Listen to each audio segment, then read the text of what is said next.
right. Hey. Hello, everybody. And welcome to Star Trek Resignation. And, yep, because we're resigned. And it's Star Trek Resignation. Hey, I bet you missed Star Trek Resignation. It's also a Discovery Home Companion, I guess. But mostly at this point, it's Resignation. My name is Wade Bowen, and with me, as it has been usual this season, is Glenn Hall. Hello. Hello, and also, but no, wait a minute. Who else do we have here returning from wherever the outer darkness of whatever he was Sean Parada. Hey, I got COVID and all I got was this stupid podcast.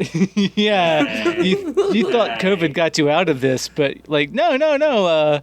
All the time, you're like, no, you guys go on without me. It's like, yeah, okay, we will. But no, we can't do that. We'll wait for you. I was sick from episode 3 to the end of the season. Like, I was out of commission the entire remainder of the season, and now, boy, somehow I'm back on this podcast. Yep, that's somehow we came to the conclusion that you're the heart and soul of this podcast. I'm in. Right. I love it.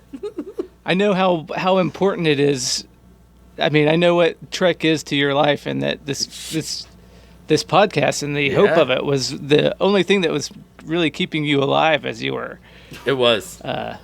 Yeah. Yeah, as I was mainlining every episode of Bar Rescue in my COVID fever, I was just dreaming of the day I could get back to feeling well enough to consume high intellect content like Star Trek. Okay, so then you won't mind giving us a recap of all the episodes you missed. This isn't too much of a peek behind the curtain, I don't think. This is about episode 5. I did not see episodes 3 or 4. All right. Didn't watch them. I watched 1 and 2. The last moment of 2 is that Burnham shows up and says, "It's been a year." And we all went, "One year? That's just okay. 1 year, huh? Cool. Yeah. I was confused that her friend was gone. But I was told that he's just a smuggler again. But I saw scenes from next week, and he's back. I think this is the only episode where he does not appear. Besides, very funny. Besides the second episode where right. Michael is there, where he wouldn't appear. Right, exactly. This is the only episode where you would expect him to appear that he does not appear. Very funny. Well, spoilers, I've watched the whole season, and I'm going to ruin the whole damn thing for you, Sean. I hope you don't mind spoilers. Does he eat it? Does he eat it? No, he doesn't eat it. He doesn't eat it? Oh, my God. No. Wait, who from the crew dies? Just tell me. I don't care. Does? Nobody. Nobody. Shut the fuck up. Cowards. They're cowards. God, this show sucks. They get real close, and you're like, oh, they should probably, they should probably kill these people. And then sometimes you're like, I hope they kill these people. Yeah. Just fucking die. just like, all right. But then they're like, all right. And then they pull it the last minute because they're too in love with themselves and they can't kill anybody. Is Hugh Anthony Rapp or not Anthony No, Rapp? Hugh is Wilson Cruz, who plays Anthony Rapp's husband. Again, Glenn, when I lay out 2 options, pick one. Is he Anthony Rapp or is he not Anthony Rapp? What's the answer? Hugh is Ricky from My So-Called Life. Okay, thank you. That is a reference I understand. You could just say not Anthony Rapp, Glenn. Well, there are many characters on the show who are not. The one who's his husband, Glenn? The one who's not... Yeah, put it together, Glenn. Well, I was going to say, later in the season, Hugh in particular has a real, this actor wants to leave the show energy, and there's a whole... Oh, does he? Well, in the penultimate episode... He already died.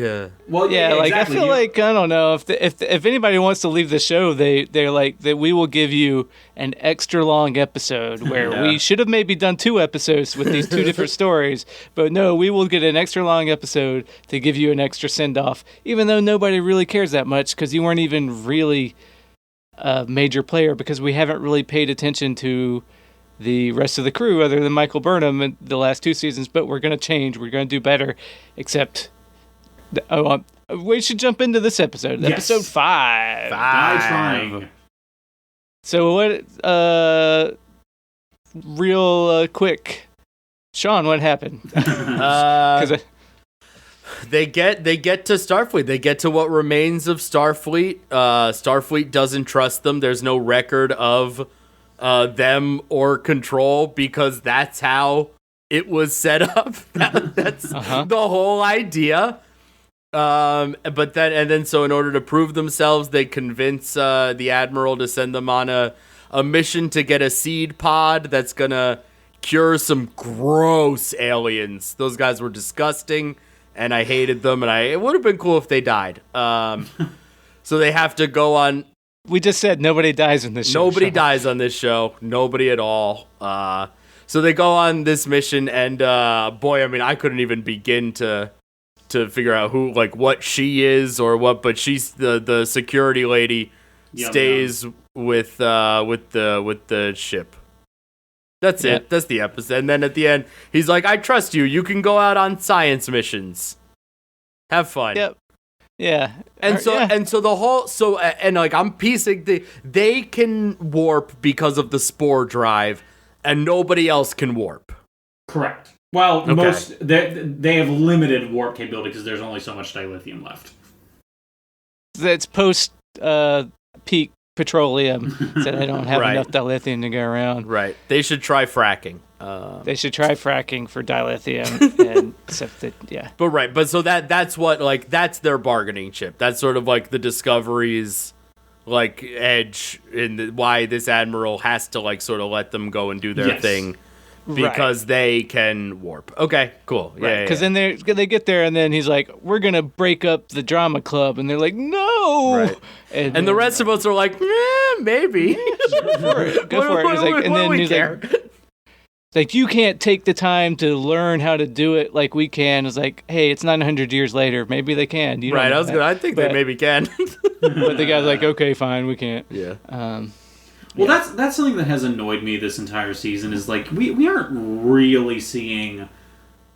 Well, I mean, I texted you guys about this earlier. Just, like, the future of the Star Trek galaxy is just this season shockingly boring. Like, there's just nothing... Like, if you had a show that the starting pitch was, oh, this is the Federation 900 years in the future, like, I think most, Trekkies at least, and would be, like, very interested. Like, what does this look like after that much time? Like, what happens with all these different... Like, the galaxy is such a big place, and all this stuff has happened, and Discovery Season 3 just makes it seem like, not that much. I mean, a lot's happened. A lot. I don't... Wouldn't it have been worth it, like, to put them closer to the burn? Like, isn't that, like... it feels like the world, this huge thing happened, and the dust has settled, and now we're just living in the world after it, and that's where we joined them. Like, it's I don't know, it feels like they could have, like, put them in this more, Right. Well, the season started, and we had Death Stranding. Yeah. But then, by episode 5, Death Stranding's over. They've made it across the entire United States to the Capitol or whatever to find the president's daughter, or however that game goes. And that's exactly how the game goes. So they've done that. And so, all right, so Death Stranding portion of this season's over. Now we're setting up, all right, here's the Federation. Yeah. And it's like, congratulations, you found the Federation, and now right. Well, is this Admiral evil? And then spoilers, because all right, so we're back on our bullshit. We're back on the show. I finished watching this whole season, and you know what? I'm a little bit disappointed. And I'm a little bit bummed out. I'm a little bit angry about the whole thing, so I'm not going to hold back. Is the Admiral evil? No, he's not. Okay, Yeah, like, it's a good flip, like, of Star Trek, I guess. Though that they've had Admiral Cornball wasn't evil in Discovery or anything, but it's like a trope. Right. Yeah. Well, but they lay it on pretty thick, though. It's like, is this guy evil? And then at the end, it's like, no, he's not. Okay. Yeah. Well, there's, like, for my prospective project performance review, where I categorize every on-screen Admiral in Star Trek, it's not as simple as saying, oh, an Admiral's good or evil. There is at least a third category that I would call unhelpful. Like, because there are some admirals that are not full-on evil, but they are, like, you know... Assholes. They're yeah, assholes. I mean, that's... Yeah. Like, they're antagonistic, but not in, like, an evil way. And that's kind of what Vance, Oded Fair, does in this episode. Okay. And this season. I'm very proud of you that you got his name. I will never remember it. Glenn's clout is knowing actors' names. That's Yeah. We've picked this up by now. Okay. Well, no, good on you. I mean, Yeah. I wish I... Yeah. You know, I Glenn, you was chase the that character's clout, name. Glenn. You get it. You get that clout. Get it, yeah. I'm gonna get so much clout for remembering that guy for the Yeah, Mummy. you're gonna... And also Hey. the Sutton Foster show younger. I know he's in The Mummy, Glenn. I don't know his fucking name. Right, you're just dripping in clout, man. Yeah, Glenn, he's Emotep. I've seen The Mummy, Glenn. No, he's not. He's not Emotep. He's one of I the. know he's not Emotep, Glenn. Well, God Sean, damn then it. don't say things that you know are wrong. Don't say shit you can't take back, Sean. Can we just talk about the Mummy franchise for the rest of this pod? Please, let's do it. As long as we really emphasize the Scorpion King. Yes, absolutely. Well, yeah. An inauspicious start to the career of the highest paid actor in Hollywood year after year after year. That is pretty Right. wild. I recently saw a clip of the Scorpion King fight at the end of Mummy 2, and let me tell you, if you told me, you know, if you wiped my brain and told me that guy would end up being the highest paid movie star in the world, I'd be like, no fucking way. You know, I've never seen The Scorpion King, but I worked in a movie theater and I projected The Scorpion King, and I had to fix a film break when it broke in the middle of the thing. Wow, all those people must have been so disappointed. They were well, they weren't. They just had to wait 20 minutes, and I spliced the film back together. God, like I was told, if you ever have anything break, do not splice it yourself. Call the manager and go. And I was like, "Fuck you, I can do this," and I did it. It was Hell fine. yeah. All I remember is that a Godsmack song was the theme for that movie. Yeah. So this podcast, I hope it's interesting to Trekkies, where I just brag about fixing a film break in 1998. Boy, everybody's chasing that clout tonight. Yeah. right. Where's my clout, motherfuckers? God damn it. I was a projectionist in Auburn, Alabama in 1998, and I fixed the Scorpion King. Whereas I know much. that Oded Fair voiced both Dr. Fate and Ra's al Ghul in various DC animated projects, but, you know, who's counting? Not me. I'm counting the film breaks you're supposed to. No, okay. All right, this episode. I don't have any clout. There's no clout. It has to be related to the Mummy franchise in some way. I told an anecdote earlier about how I couldn't think of Kelsey Grammer's name and instead could only think of Brendan Fraser's name. Look at that. And I can verify, he was talking to us about this before the record. How perfect is that? Yeah. It's like you were setting this up in our subconsciouses. I knew the Mummy was going to come up in this episode. Yeah, it's Kismet. We were meant to talk about the Mummy because you could not think of Kelsey Grammer's name. It's only... Let me talk about QAnon now. All these strands coming together. No, sorry, let's not do that. Death Stranding, Season 3 of Star Trek Discovery. We're back. Yes, and so then the guy's like, you can do it, and then they go on the mission, and I don't know. Saru walks like Mr. Burns as when he's the alien with the peace and love. Yeah, he does the sway. So I don't know how I'm not really like all that interested in like the Saru's like, I'm the captain and you're my first officer, and she's like, that's great. And then like, and the whole time it's like, she's overstepping. She should be the captain. And he's like, you can't do that. And she's like, I won't. But like, she will. Well, she came on because her journey was like, she got marooned in episode 1, and then she was gone in episode 2, and she's like, I don't know if I even belong in Starfleet anymore, so I'm just gonna be an abrasive asshole for anytime anybody gives me orders, I'm gonna be like, nah, we should try this instead. And they're like, hey, follow orders, Berman. Not Berman. Berman. You're thinking of Rick Berman. Rick Berman's on. Yes, I am. It's a start. Yeah. So she doesn't take orders well, but she's the first officer, and she makes good ideas, and I think that's what they're doing here. And then, spoilers for the rest of the season, it gets dumber. But I mean, yeah, that's not surprising. I like some of the ideas. I like that this is sort of like that this is a fucked up like shell of the Federation, but that right, of course the Kelpians would have eventually joined and the security ladies race would have joined, Right. Yeah, that makes sense to me, and it's cool. Like, that's dope, and I hope, you guys know, but I hope that gets explored. Like, I find that more interesting than any, overarching, we have to save the universe plot. I want to see, how the Kelpians are doing in the Federation, and if Saru can help. Well, spoilers. We get to meet at least one more, and all right. And the guy says, "Oh, you are probably the last Kelpian with any remnants of the Vaharai." And it's like, "Oh, yeah, that's okay." I remember that episode. Yeah. So, yeah. Well, we did forget to talk about a smaller subplot in the episode, which is the appearance of David Cronenberg as presumably a Section 31 successor type. Yeah. I will say the first time I watched this episode, I was like, all right, I'm on board. This is okay.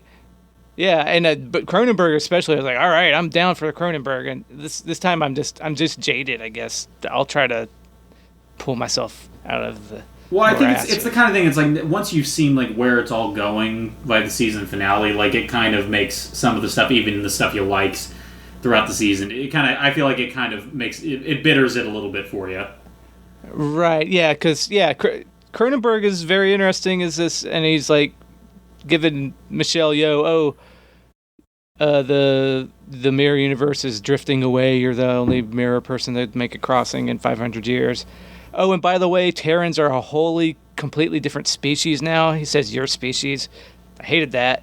What is that? What is that? Why is that weird?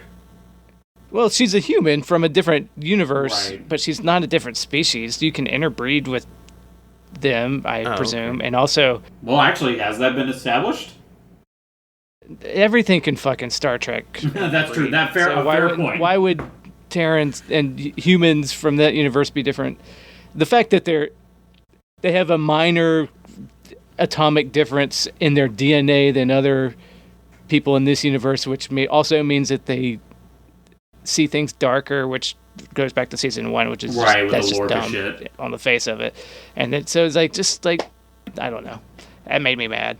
But Cronenberg has a good demeanor. He's just performance-wise, it's all right, he's interesting to watch. Well, that's kind of what I was talking about earlier. It's the idea of the Federation 900 years in the future. He kind of lived up to that idea in a way, because it's the Section 31 of whatever, I forget what year it actually is supposed to be, but the Section 31 of that era, they're going to know pretty much everything a Star Trek viewer would know, because all the shit that's happened in the galaxy, and because I remember in that conversation with Giorgio, he had this kind of command of the lore of Star Trek in general that made sense, because again, this is 900 years in the future. Of course he fucking knows everything. And like you said, the performance also just worked really well. So I liked that. I still like that character, and it's strange. I did not know that David Cronenberg acted before this show. He's done a few things, but he's not generally an actor, I don't think. I don't know what... Does he have bills to pay? Does he want to Right, what would draw him to this? Well, you know what? He saw Werner Herzog in Mandalorian and was like, you know what? I'm getting in on this. Yeah, Mandalorian rules. We could Star Trek Discovery is okay. Drools, yeah. It's. I was like, oh, where are they going to go with him? Is the answer nowhere, really? Mildly nowhere. He kind of... Yeah. There's a little something, yeah, alright. They slightly use him for Giorgio's storyline, that's all I'll say. Well, yeah, I figured. Yeah. That's all these get used... Does he show up for any other storylines, really? I don't think so, yeah. I think it's just related to Giorgio. Have they done anything with the pilot lady who has control in her brain? No. Yeah. That's later. Turns out... we talked about that in the last episode before our last hiatus here. I think that they know that wasn't control in their brain. That was just them not having a good idea of what they were doing, and then Wait, they just what? kind of punted on it. Yep. Yeah. Wait, was there? Wait. The whole like in the first episode, like the second episode, she was all fucked up and like her eyes were red and She's still a little bit fucked up in this episode, but then last episode she had a breakdown where she talked to Culber about it, because turns out maybe it's not that she's possessed by control, but she's just got a chip on her shoulder because pilots are macho. What? And he gets to pilot the ship with the spore drive, and she's the pilot. Damn it! What? And everybody thinks he's so great, but I'm the fucking pilot, and pilots are macho. And it's so stupid. And she's been through trauma, so now she has to get over that. She doesn't have control? I'm glad. I didn't want more control. This is great, but I'm so confused. Yeah, I didn't want her to have control either, but this is somehow almost worse. Yeah, it is. Right, because if they were doing it, then do it. But boy, it really seemed like they were doing it. Right. It's so, and there's this scene in that episode we're talking about where they're all at a dinner table because Saru wants to boost morale, so he hosts the big dinner, and they go. They're going around the table sharing haikus, and people listening to watch that episode or listen to the last episode. Yeah, I don't need it. But I'm telling Sean this weird. I don't. Thing, I don't really. I don't need it. Yeah, go on. I was just gonna say she tells this haiku where she's like, what is Anthony Rapp's character's name? Anthony Rapp's blood on the floor. Paul Stamets' blood on the floor. Paul's blood on the floor. Thank you. Paul's blood on the floor is so funny, and like this whole thing, and not one person reacts as though this is a super fucked up thing to say to anyone, much less someone that you. That's not true. With. They're all like, "This is fucked up. What's your problem?" That's not true. And I think I even said this at the time. They move on too last quickly. Time we did this episode already. Remember, I already told you that they did. This is brutal. We're in a time loop, much like the episode we're talking about. This is very. I don't understand. Okay. It's stupid. That's the only thing. It's a stupid storyline. It is so forced and manufactured, much like many other storylines in the show. Well, like it goes to what I said before. Like, they don't know where they're ending when they were started this season. Yeah. And so they write themselves to, like, we have these things to answer, but they don't. So they're just like, oh, well, here's what that is. And so they have an answer to it, but it's empty and not. Who doesn't know how to plot an arc? Like, why? Yeah, why? It's like they're writing as they go along, and then they think that, I don't know. It's disappointing, and that's. Sorry, everybody. I'm kind of pissy about Star Trek right now, but I mean, I think this whole show's like overwritten, but how is it somehow like overwritten and underplotted? Like well, it's overwrought. That's the other thing that, like, when I was watching this with Joni, like the realization, like, I blame a lot of it. I blame the score. Everything is so fucking heavy, like handed, like. Say what you will about the sonic wallpaper of the TNG era that Rick Berman insisted on for all the Star Trek shows in the 90s, that they couldn't the soundtracks couldn't be that dynamic, which is also a mistake in the other direction. But like, at least they let the performances and the scripts stand on their own. But this is like, the score is doing so much of the work to tell you how to feel that these people are sad, and it's such a grand moment in the lower key of orchestral score. It's like, you don't need that shit. It just makes it sound like it's overly melodramatic and weepy almost. Right. What Star Trek needs to be is more like the scenes with Tig and Paul, where they're just goofing on each other. It was a little too cute by half with their our dysfunction is the thing, but like that dynamic and tone is a lot more of what people want from Star Trek than just like Saru and Michael Burnham staring out a window into space and just sighing the whole time. I like that that's like where Tilly is at right now, and I don't know where Tilly will end up. I just don't want it to annoy me. Like, Tilly doing the whole like you're special thing is not interesting to me. Tilly just being like one of 3 scientists in a room, like being funny with them, is great. Like, I'm on board with that. Like, I like Tilly just being like one of the I can see your face. Is there Tilly bullshit? Oh, Sean, I'm so sorry, Sean. You know what? I'm not going to spoil this one for you. I'm going to let this one play out. God damn, man. Sean, you're in for a real ride. Let's just say yeah, that. there's a Fuck. people listening to this have probably watched the whole show by now. Yeah. And they know what's coming. But you are in for such a treat, Sean. Oh my Get to watch this God. for the first time. I'm so jealous. I thought the next Star Trek Discovery I watched would be season 4. Once you think you're out, we bring you right back in. Uh-huh. All right. Yeah, that's. I don't know. What else happened? Anybody, you got any more thoughts? So this is probably nothing. Nobody gives a shit. I'm like just overthinking. So is she the chick who stayed on the ship? Is she like she's gonna take them to their home world, give them a burial, and then bring the ship back? Like that's a Federation ship with like that has the seed vault on it. Right. I think that's the plan. She's I think Okay. so too. That was my impression at the time. It's just weird because they were like, I hope our paths cross. Like, it really felt like a very official, like, possibly forever goodbye. Right. And Right, it was like, well, she takes Starfleet off never with- leaves a man behind. He's like, well, I'm doing a job for Starfleet, I guess. Like, oh, Right. It really felt like the door was sort of left open for this, like, exceptionally important historical Federation ship to not return. To the Right. Federation. I And don't know. it's just like, remember Plate Face and Arium? I'm doing this for her. It's like, Right. okay, all right. Yeah, I didn't. We knew her a little bit more than we know you, and that was like the one good episode of that, the best episode of that season, I guess, when she died. But like, didn't carry this with it because, I remember that. yeah. Yeah. Me remembering anything about this show is a real win. I'm It's a very- miracle. Right, that was Michelle Paradise's first script, and I was like, this writer's got moxie. Maybe this season coming out will be. You got balls, kid. Yeah, yeah. And she did it. She started off with some good, and then then I guess like it's I say this a lot when people bitching about these shows, and I want to defend them.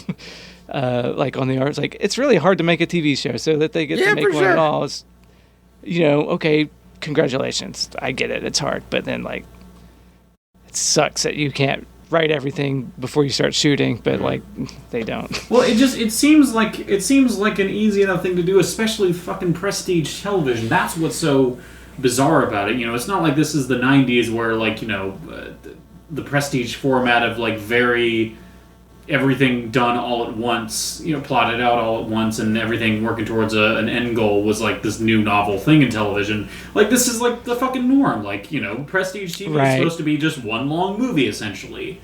And There's so much writing on this, so that I'm sure there's a lot of producer hats on in there. I'm sure Alex Kurtzman has got a lot of dictates to how they run the season. That I'm sure it's like the showrunner is the showrunner, but I don't think, especially on this show, that this is the flagship of All Access and everything else. It's not like the showrunner has final cut or anything. Right. But I mean, we've talked to. We could talk about this till we're blue in the face. But it's the it's the Muppets problem too. Like Star Trek used to be totally procedural. Like it used to be just like the mission of the day. The Muppets used to be the Muppet Show. And Disney is sitting there, why can't we get the Muppets? Like, why don't the Muppets work? Why can't... We'll do the fucking Muppet Show, you idiots! Right. So Star Trek is sitting here like, why is this, like, just okay? Why? Well, the episodes we like are, like, the ones where they just go to Saru's planet and have an adventure and nothing else happens. Like, Well, that's what the second half of this is.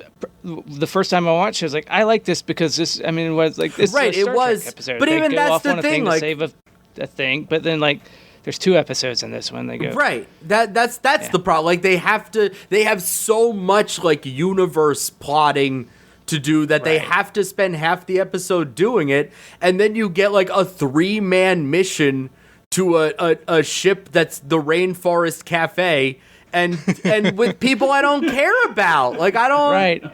Then they solve that. Right. And then they spend another 15 minutes Right. doing the ending. Like I was like, that's why I was late to record this. I had to watch the end of this episode. I was like, oh, I can squeeze this in, and it's like they No, get it done goes with the on mission. I was like, there's forever. another 12 minutes of this. Why did they? Because then they have to set up that Michelle Yeoh has something wrong with her, which they could have done earlier, but now they have to save it for the end, I guess. Yeah. Oh, there's something wrong. Oh. Yeah, and then everybody has to have their moment to set up the thing that's their thing going forward, I guess. But like, yeah. I guess this is a good segue into this is a segment I decided to add to these now, Sean. Ooh. How would you fix this?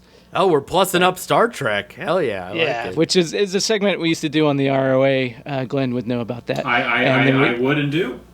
I don't listen. I'm not a listener. I was like, I should bring it back for this because we stopped doing it on the ROA because we thought the show got good. And then it did, and then it got bad, and But, and this, and this has never been the best show, so I feel free to critique it and say they should have done this, shoulda, coulda, woulda, but like, well, I try to save it till the end, though I haven't really tonight. Yeah. Anyways. So I'll start with mine. They should have made it more than one episode. It's simple enough. Yeah. It's too long. 2 episodes in here. 3 if you just stripped out the scene setting and set, But it's like, all right, they found the Federation, which is supposed to be what you think the whole arc is going to be of the season, but it's not. Okay. And then they just show up, and at the beginning of the thing, there's no drama to it, except that they get to see all these old ships, and it's just a big empty thing. And then they go on a classic Star Trek thing, which should have been that could have been a half-hour episode, and I would have been happy with that. Yeah. So that's my simple. And then also change the music. I mean, that's an overarching issue. Yeah, right. I think you can do everything they did in one episode with just a minor tweak, which is to get rid of all the "we don't trust you" bullshit. Just show up and the Federation's like, we recognize our own. Like, this is unusual, but we don't have the luxury of not trusting you. These people are sick. Your ship can warp. Go get this thing, and then we'll talk. That's it. Like, that's the beginning of that. Meet this admiral and have him be like a dope, like, man of action guy who like gets the predicament that the Federation is in right now and is willing to use the tools at his disposal. He's such a fucking wishy-washy dweeb who's like, I don't have the luxury of trusting you and I'm playing defense. Well, play some fucking offense, man. Like, yeah, trust them. You have the greatest resource in the galaxy right now, a warp-capable ship. Like, the fact that he looks that gift horse in the mouth, I have no interest in. It's boring. The fact that the Federation, which is like the leading, they like bring the world together and see Not anymore. Right. They see every unprecedented thing that's ever happened in the history since their founding. And these people show up and he's like, this is impossible. This is unprecedented. Everything is unprecedented to you, you dickhead. You're Starfleet. That's the point. You know what? Yeah, the first time I watched this episode, I was like, yeah, I'm with that Admiral. Who the fuck are these guys? But you know what? This episode, it's Star Trek. They're supposed to be, Yeah. So, you know what? You're right. That all just annoyed. And that that strips like 25 minutes of the episode. Really does, he says like, I'm putting the lady who went with him. He said, I'm sending her with you because I don't know if I trust you. Yeah, I gotta make sure you're legit. She's going to keep an eye on you. They say, great. She realizes that they're cool and good. Right. You say, like, okay, you're probably okay. Look, we're not going to give you the advanced technology. You can do it with your 900-year-old tech, and our liaison here will do all the shit that you can't do. That's it. You're done. There you go. You're right. Fucking There's so easy. much of the beats that they are in this episode that they could have done. Yes. Like, they just drag everything out. Yeah. Even if it doing that, but they say, like, nah, Michelle, but we're taking Michelle Yeoh. Like, we... Yeah. Are scared. Should we know that there's something up with her? Weird comment. Michael Burnham goes, no, we don't trust them. We're keeping her. Burnham goes, no, she's coming with us. Michelle Yeoh goes, no. Like, I got this. It's fine. I'm going to go do my thing. And then you can do that. You have time to do those two things if you have the remaining 40 minutes of the episode instead of 20. You know, like you... This does this does remind me of another minor thing from the episode, which is, a bit... strange conceit, to say the least, where Georgiou is able to hack the holograms by blinking at them, which, look, that's a fun premise, kind of this I like it. Yeah. I liked it. But it is also, I don't know. I like it in a vacuum. It's goofy. No, Yeah, you're it's right. Goofy, but like yeah. Star Trek, like Kirk broke a computer by talking about love or That's whatever true, it is. yes, So fair like, I was point. like, yeah, and you broke my hollows, and I'm like, okay, fine.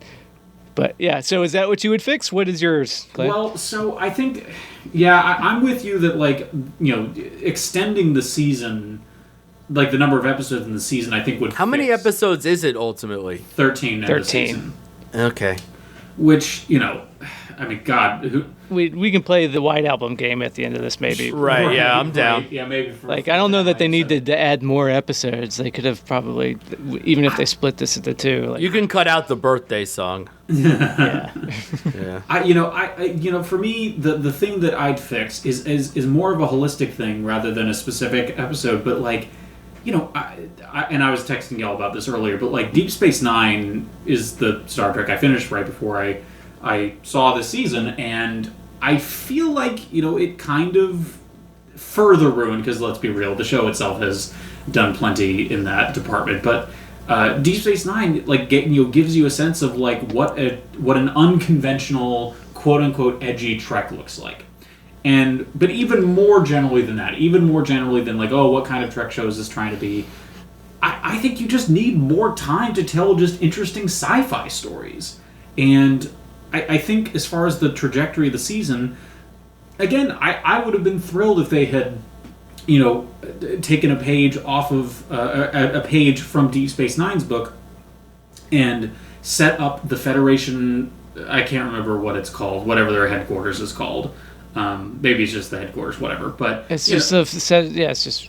We'll set that up as essentially the D Space Nine or the Terok Nor. Is that right? Did I get that right? Wait. That's right. That's fine. Okay, thank you. I know there's a couple of the Cardassian Don't names. worry about it. Don't sweat it. Okay. Don't sweat the small stuff, Glenn. Chloe. How would you fix it? Kim. So I would set Courtney. I would set up the headquarters as the Deep Space Nine, the hub of the series or the season rather, and like have all of just have space adventures. Have space adventures. Mm-hmm. Stemming out from the fact that there's no dilithium in the galaxy writ large, Right. and there are all these problems that they have to fix, and use that as the vehicle to tell fun, interesting sci-fi stories. You want Death Stranding, Glenn, and you're right. Yeah, Rebuild honestly, the yes. Federation. Reconnect the universe. And yeah, exactly. Yeah. And you can tell that. And they don't ever really establish this nerd cornering like why they can't just set up new subspace relay stations. Those are all blown up by the burn. But Right. Is the idea truly just that like there's too many fires to put out? Maybe. Right, that's fine, but like they haven't even stranded those because that feels like the easy could see because I don't know that they're powered by dilithium or whatever. Right. All right. But yeah, that's the season. Like you have it. Rebuild Yeah. the galaxy. Rebuild the Federation. And to be fair, To be fair, yeah. I can't believe I'm saying this, but to be fair, it is possible that given how this season ends, that could be where they go in the future because that is. Oh that, yeah, that's the. you're right. They need a status quo and they need a goal to work towards. That's what they Right. need. All And right. they haven't had that up to this point. My homework for you next episode, Glenn, is when we get to how do we fix this episode. You fix this episode. You did the same thing last time. I know, I did, but it's what I keep coming It's back okay. to. Don't beat yourself up. Oh no, I won't. I'll forget about this before we end recording. But it's just what I keep coming back to because like it's so glaring to me. It's like it's not rocket science. People know how to make a good Trek show. You need a hook, and then you need like a structure to keep that status. I don't know that people do know how to make a good Trek Right. show. I Not mean, anymore, all of at them have least. been flawed. Well, Even sure. the good ones are problematic. sometimes. Well, I mean, problematic is different than not good. Not problematic. Like That's there's not. They're not. He didn't mean woke, yeah. Yeah. They all have their issues Well, yes, but yeah. and problems. But yeah, so anyway, sorry. I do remember saying that last time we were talking with Lane and Courtney. But again, it's just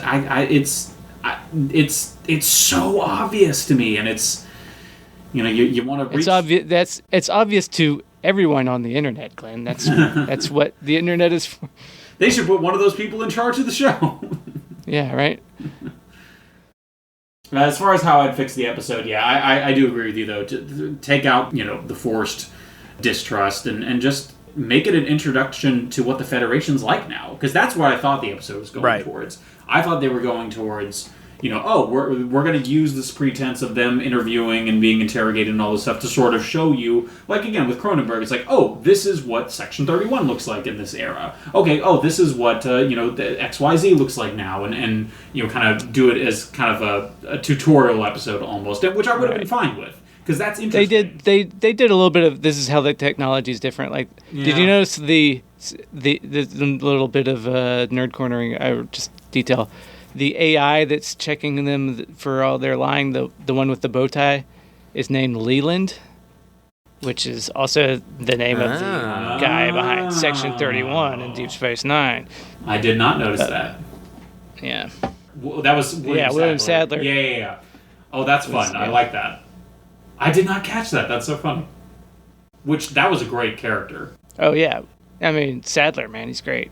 I hate that I saw... Plays Death in Big and Ted's Bogus Journey. Bill and Ted. Exactly. Big and Ted. I don't know what that is. Big and Ted? I'm into it. I like it. But you're not. But yeah, like you're right, Glenn. Like it was sort of like it felt like it could have been an opportunity to see the tech, like right there, like we got a lot to sort out, but we have a medical emergency, so we need not Anthony Rapp to come to medical. Like he needs to come now. And Tilly, get with their scientists and see if you can help them figure out what this is. But the rest of us, we've got to go to this ship and get the plant. And that's it. And then you can do some let's see how their medical tech is different. Let's see how they're we want to see that. Like, Trek fans are into that shit. The people in the future seemed really dumb. Like, they're like, yeah. Because Burnham's like, oh, there's a seed ship over here, which is okay, fine. She remembers it because it was out when she was, but it's still the seed ship. It's not right. Like if it's still around, how are they not from the thinking 23rd of it? century? Right. Yeah, they had one with the headgear people on it, whatever. Right. And then when the gang is like having their dysfunctional TIG moment, the liaison is like, oh, how do you know what a CME is? Like, you're supposed to be smart. Right, you're in space. Like, she's like, what's a CME? And I'm like, well, hold on. It's you're like, in I get space. That. Yeah. You live in space. It's the writers are getting their craft confused with good writing. Like, oh, we need a point of view character for the audience to get the exposition out onto, and she's that for the right. It can't be like the Admiral's go-to person who's like, what it would be like living in Yellowstone and going like, what's a geyser? Like, it's not, what a geyser is, right? So it's like but the writer's room clearly was like, well, we need a character that can ask these questions. It's like, okay, but that's bad. How he decided to do it. And it's like, yeah. So one more thing. All right. I don't know. Any more thoughts about this episode? I don't know. Yeah. Not much. No. It felt like they should have been there and they could have to help, not to do. Right. It's like, great, you're here. You have a different perspective. You have a ship that can warp. Help. Then we can be the Federation. Help us. Instead, they're like, well, we're just gonna do it. We're gonna do it. And they're like, oh, we don't want you to do it, but I guess we have to let you. It's like, no, none of this is. And it's this show's obsession with what is the Federation. And it's I don't give a shit. Let's just do let's just do Star Trek. Let's just do it, and it could be fun. The Admiral even says, we don't do exploration anymore. Right. Okay. Yeah. So, come on, man. This ain't your daddy's Star Trek. Star Trek, yeah. We don't do, he says we don't do 5-year missions anymore. Yeah.